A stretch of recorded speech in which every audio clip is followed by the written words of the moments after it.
ইঙ্গিত হতে পারে। একদিকে ট্রাম্পের ধ্বংসলীলার দাবি, অন্যদিকে ইরানের গোপন পারমাণবিক শক্তি। সব মিলিয়ে বিশ্ব এখন এক মহাপ্রলয়ের দোরগোড়ায় দাঁড়িয়ে।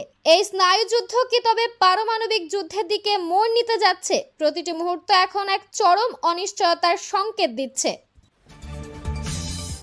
মধ্যপ্রাচ্যের রণক্ষেত্রে এবার যুক্ত হলো এক ভয়ঙ্কর পারমাণবিক শক্তি, যা খোদ হোয়াইট হাউসের কপালে চিন্তার ভাঁজ ফেলে দিয়েছে।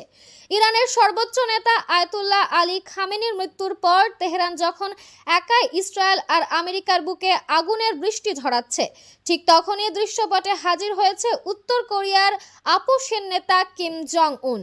আমেরিকার চিরশত্রু এই নেতা স্পষ্ট ঘোষণা দিয়েছেন, ইরানের ওপর চালানো এই যৌথ আগ্রাসন কোনোভাবেই বরদাস্ত করা হবে না।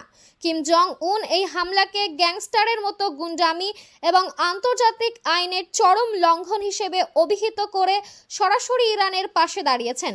তিনি হুঙ্কার দিয়েছেন যে ইসরায়েল আর যুক্তরাষ্ট্রকে ধ্বংস করে দেওয়ার জন্য তার মজুত করা একটি ক্ষেপণাস্ত্রই যথেষ্ট। উত্তর কোরিয়ার আধুনিক পারমাণবিক অস্ত্রের ভান্ডার এখন তেহরানের দিকে রওনা হতে পারে বলে জল্পনা তুঙ্গে। একদিকে যখন ফ্রান্স, ইতালি